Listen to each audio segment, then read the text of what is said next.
What's up mga ka-Jejemon TV? Hulaan nyo kung nasaan po ako ngayon. Nandito po sa Legendary ng California. Pinaka the best. Pag makikita nyo po ang video nito, ako po, napakasimpleng tao pero pag nakita nyo, grabe, ang tindi ng mga ginagawa nito. Kita nyo po yan, nasa likod ko. Ayan, kung kilala nyo po yung kotse na yan, sa mga taga California, kilala yan. The Legendary. Dito na. Ito. Kuya Noel. Kuya Noel, good morning. Kumusta? Nagkakape pa kami. Wala. Kilala nyo ano? Kilala nyo yung vlog ko, di ba? Kaya wala nang filter to. Diretso na. Pwede na. Gusto kayo, mga kaibigan. Yeah, it's been an honor. Thank you, kuya. Thank you. Para Elmer. Kaya Gerson. Di ba, Elmer? Di ba? Ha? Raymond, bakit tayo na rin nakalagay sa telepono? Hindi ako, kuya. Hindi ako. Sino ba kayo si Jejemon? Raymond po ako, kuya. Iba po siya. Nakalagay sa telepono kayo nilagay ko Elmer eh. Hindi, iba po yun. Sabi ko nga kay Jar, nasa number ni kuya. Sabi, wala pa po sa akin yung number nyo. Ako nga pala po si Jejemon TV. Pasensya na. So anyway, sa daming sa kayo mga kaibigan. Ayan. At nagpapasalamat ako at napasama ako sa ano natin. waswas na to. Joke lang. Yeah. Ayun, bali i-vlog natin to next time, the other day. Kasi busy pa si Kuya Noel. Ito, i-interview natin kung ano yung mga nadagdag niya. Grabe ang ginawa niya dito, ang tindi ng modification. So yun, nagkape muna kami nila Kuya Noel kasi kukunin namin si EJ. Ayun, si Jer. Finally, si Red. Ayun. Finally, na thanks kay Kuya Noel. Matinding surgery ang ginawa diyan. Binastos yung sasakyan na yan. Grabe. Matindi. Pero at least nagawa ng paraan ni Kuya Noel. Thank God na rin. Hindi kumbaga, ang hirap kung ako lang mag-ano yung kuya. Hindi mo magagawa. Hindi ko magagawa talaga. Kung wala ka talagang place na para gawin, hindi magagawa. At saka kung hindi mo alam yung ginagawa mo, kuya. Kasi napanood ko nung one time yung may bumisita sa'yo recently lang, kuya. Sabi ko, grabe, ang galing ng ginawa niya sa mga transmission, pati pala transmission, kung alam din ni kuya lahat. Taga rito lang, nakasuno ko sa niya. Sa mall yun. Hinabol kami. Nakilala? Napansin niya ako, nakapagkalala sa akin, so sabi ko, dali mo, tulungan kita. Si Kuya Noel pala po, pinapanood lang namin ni Jar doon sa Automotive at saka yung may channel siya. Sa Git, kuya. Nakakatulugan ni Jar yung mga video. Yan ang gustong-gusto ko. Kasi diretso yung commercial. Kasi hindi namin i-escape. Natanda namin nung unang pagkikita namin nila Kuya Noel doon sa car meet sa Carson. Dumating si Kuya Noel, napaka-humble kahit na kasi may ibang mga malulupit na car enthusiast, parang tatayo lang dun sa gilid.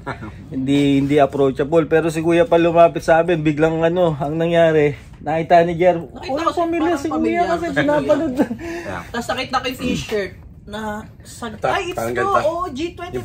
Tapos tinanong namin, YouTuber po ba kayo? Sabi ko, parang si Kuya, pamilyar na ayun, nakita namin bigla yung kotse. Tapos si Kuya, ito na si Kuya pa. Sobrang humble. Tapos yung mga turo mo, Kuya. Actually, ang gusto kong nung na-meet ko kayo, na sabi nga sa akin ito, na konti-konti lang. Wala pa ako nakikita ng picture sa dalawang kotse na to. Yung pula, interesado ko dun sa pula. Actually, yung pula, nung na-meet ko kayong dalawa, yung pula ang gusto kong interesado ko doon sa pula. Bibili mo, kuya. Hindi ko bibili. Dami na akong... Barya lang kay kuya. Dami na, wala na akong ano, puro use karang ano ko. Yeah, at masyadong matindi pagka maraming project. Pero ang gaganda. Meron ka pa yung isa no kuya? Ay, ito, yung puti. Ay, ito pala, yung Snow isa. Grabe, ngayon ko lang nakita ito, Snow White. Nako po, may mga i-vlog pa pala tayo na isa pa. Ayun, nako po. May garage queen pa pala ito si kuya. Grabe kuya, linis na mo. Linis, ang ganda pa. Ha? Yung pala nakikita. Oh, grabe, ang ganda ng tindig. Grabe, grabe. Alin? Yung AR parang ang ganda. Ang ganda kuya ng ginawa. Kinabit ko lang. Saan mo nabili yung parang face niya? Oh, the bezel? Yeah, you could get it on eBay. Just look for bezel. Bezel. Ngayon ko lang nakita ito, ang ganda rin. Grabe, tingnan nyo naman yun oh. OG. Hindi, regular na lang to. Yung Binalik ko na ulit sa dati. Grabe, sobrang linis. Tignan nyo yung loob oh. Grabe naman to. Ayan ang makina niyan eh. Yung dalawa na yan. Galing ng ginawa mo dito kuya. linis oh. Tignan nyo naman yan oh. Ito ang ano. Grabe. Ngayon pa lang ito nakita ng ano. Makina niya. Ay, yung makina na yung dati kuya. Turbo pala. Ito yung dating nakalagay dyan. Actually, ito ano, ito yung nakay Miley dati eh. G23. Ito yung H22 na turbo. Ito yung H22. Eh nyo, pag makikita nyo si Kuya Sagit sa daan, kala nyo sila mga Henry C na mga Ferrari, ang mga kotse na ano. Ang hilig pala, yung mga old school. Tignan nyo, ang linis oh. Pero ito, itong makinan to, Grabe. hindi masyadong ano to. Ang sabi ko, pagka nasa Manila ako Hindi masyado ganun ka, ano kuya? well, I got some issues on here. Na-figure out ko, it's my clutch. May issues na clutch. Yeah. Hindi siya ano nga ba tawag doon? Hindi boost creep. It's not creeping. I can't remember what's like. Basta yun na yun kuya.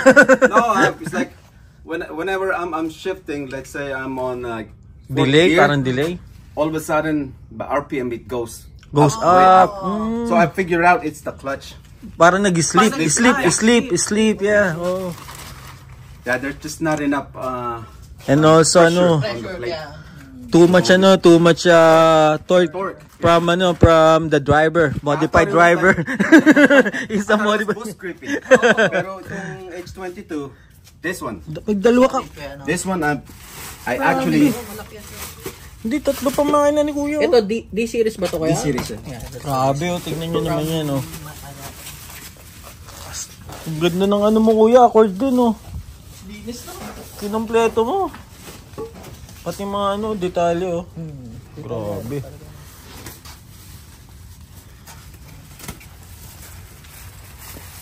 Iba rin yan, kuya. Yeah, this is the H22. This is also fully built H22. Grabe, oh, ang ganda, oh. Yeah, it has a Ano na, yung Coil coil pack, pops. oh. yeah. Grabe.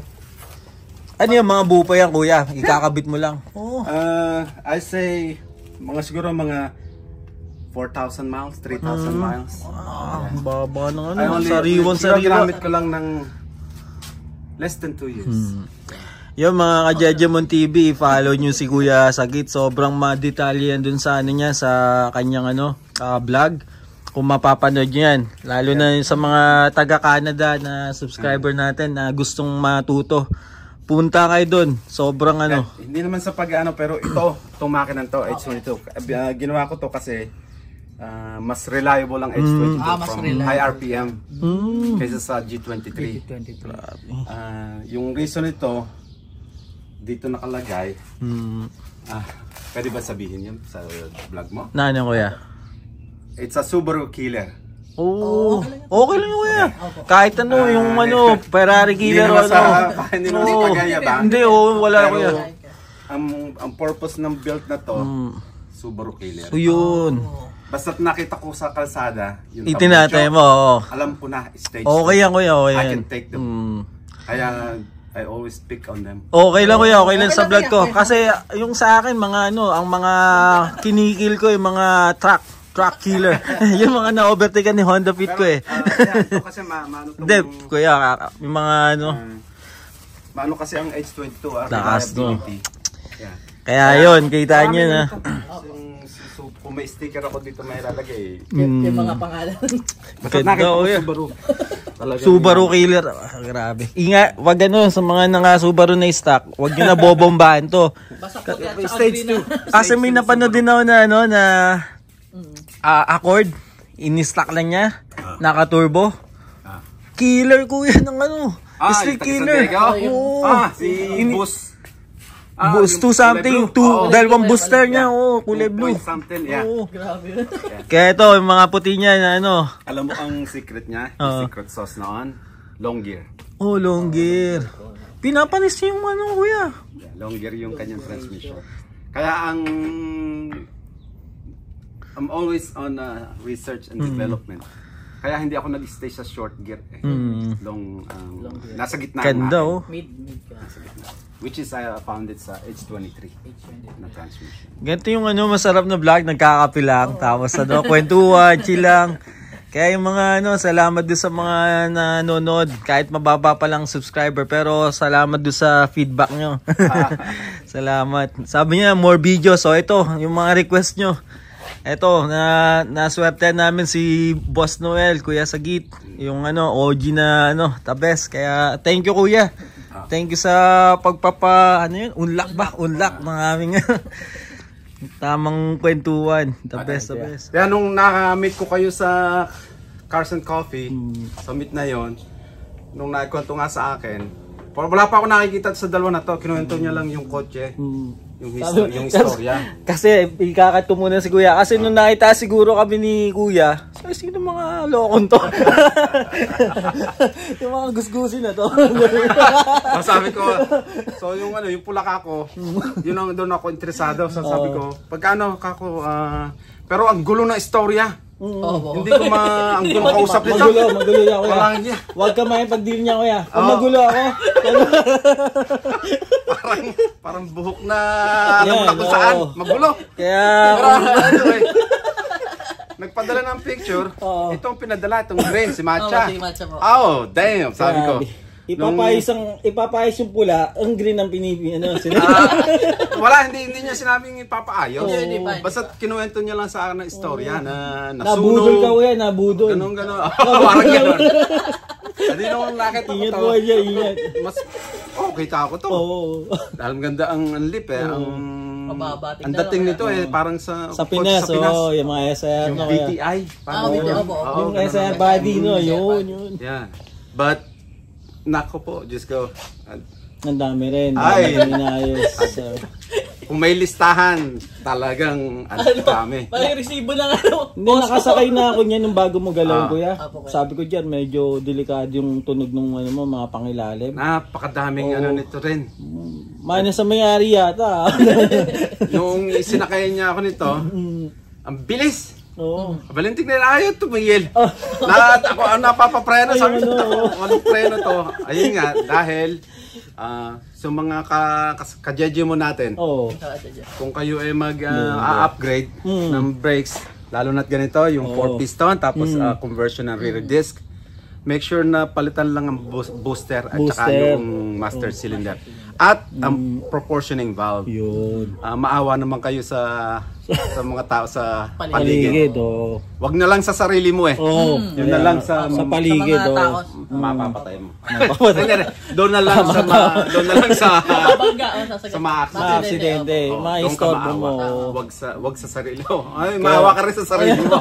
Pero wala sa biro. Tama kuya. Tama yung ano mo. Just think safety. Kaya be responsible lang kuya sa ano. Pero kaya kuya, sobrang thank you kasi inayos mo yung ano, yung mga kasi delikado yun, lalo na to, ginagawan daily ni Jer, pupunta pa sa Riverside. Problema ko rin pero, dati. Kung sanay na siya sa ano, so sa yung ano niya, yung pakaramdam niya, okay lang. Niya. Pero now, dinodouble mo ang horsepower ng ano mo. Kailangan mag-upgrade. Ano lang, ang safety. Yun ang pinaka the best, important. Think safety. At sabi ko nga ay, nako, hindi ko palalabasin tong kotse ito hanggang hindi gawa ko. Oo. Yan, kaya ngayon hindi po makalabas tong kotse na yan. Ilang taon na dito kuya to? Hindi, wala pang isang linggo yata. Ano, Charge ko na nga ito sa garage park. Yun. Kasi dito sa US may mga tawag dito impound impounding payment yung yung storage fee. Storage fee. Sabi ko nga binigyan ko siya ng presyo. Ay sabi ko, huwag ka mag-alala at bibigyan kita ng visitation rights. Maganda. Kaya lang, iuwi mo yung kotse ng certain hour. Yun. Ibabalik mo na agad yun. Deal sa akin yan kasi. The best, Pag yung binabayaran mo, sulit eh. Kasi yung sira, nagiging ngayon. Ay, nabanggit ko nga kay SB. Mas mababa pa pala ang monthly fee niya eh. Pero grabe ginawa dito ni Kuya. Pag may nakita siyang mali. Oo, hindi niya papalabas. Oo, kasi siya pag may nakita mali, sinisira na. Gagawin ko nga rin niya, sisira na. Yung ayos nagiging sira. O gusto mong paano ba nga tapos na yung isang yan o panibago na uli yung panibago na yun. Okay. Ang mangyayari kuya, yung tambay natin ngayon, yun yung ipopos ko. Okay. Tapos babalik ako para sa dito sa akin sa Hindi, yung susunod na segment mo, yung pula. Out ng pula. Oo, yun. Ibang segment. Ibang na yun. Kasi 10 minutes na yun. Ang bala ko mga less than lang, half an hour or 15 minutes na video. Kasi ang 10 minutes eh. 10 minutes. 10 minutes and 10 minutes ang video in order to get paid. Yeah. At least kuya 10 minutes. Basta nagkaroon ka na ng 1,000, it has to be 10 minutes. Na video. Huwag kang bababa. Ano yung 1,000 na lang subscriber? Para mabayaran ka, 1,000 subscribers. Tapos 10 minutes na yung mga video mo na gagawin. Yeah. Minimum 10 minutes. Yung pala. Next time, wala pa naman ako eh. So, ako dati, 50 lang ata sa haba ng ko. Hindi ko ma-figure out kung paano ko pero sa akin naman kuya, ang goal ko, yung ma-share yung mga mapasaya natin yung mga tao. Ako naman ay ganun din dahil ayoko nga magkaroon ng Instagram. Yung schedule ko kasi Sa kumbaga kung in the future, pag tumanda tayo. So at least may mga mapapanood tayo na mababalik yung mga magagandang moments ng mga pag-aayos. Lalo na may tayo mga kaibigan na Kuya Noel at Jer. Kuya, kumbaga very technical sa paggagawa, hindi siya basta gumawa lang hindi basta-basta nagawa. Ay, syempre, dati si Kuya, Kuya, pwede ko ba sabihin? Scientist yata si Kuya. Sayang. Kasi Kuya, nagbababa ng makina ng aeroplano. Kaya ito, kaya easy. Dati yun. Kaya ito. Dati, di ba kaya? Ano lang to, kasi may mga bata ng mekaniko, so we just let them do it. So ano na lang to kay Kuya, parang libangan niya. Kumbaga, ano lang to? It's just my hobby. Hobby lang ni Kuya. Nakakatuwa ka kasi hindi nawawala sa kanya yung passion. Oo, yung passion mo Kuya. Tignan niyo naman, naman. Soccer ako sa makina. Basta't na kung lalo turbocharge. Ang ganda, next time i-vlog ko tong mga kotse ni Kuya. Kung bibigyan pa tayo ng kung papapasukin pa next time ulit tayo ni Kuya sa bahay niya. Kasi matindi ang nito, security dito eh. Ngayon lang kami nakapasok kasi nakita namin nakabukas yung gate. Takbo agad kami, pasok. So yung mga ka-Jejemon TV, salamat sa panonood. Kuya Sagit nga pala at saka si Jer. Kuya, may po kayo, may... Ay, maraming salamat sa inyong lahat. At kung ano naman subscribe na lang sa channel ko. Ilalagay ko po yung nyo. You won't be disappointed.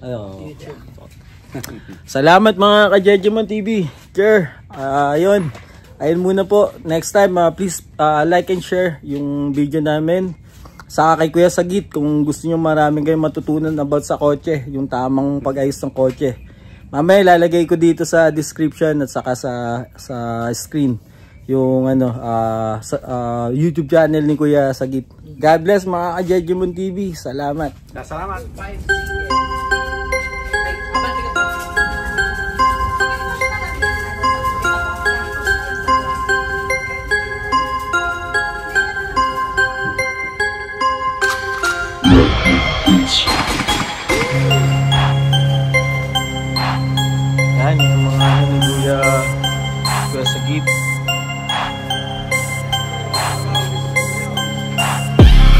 Kuya? Kuya?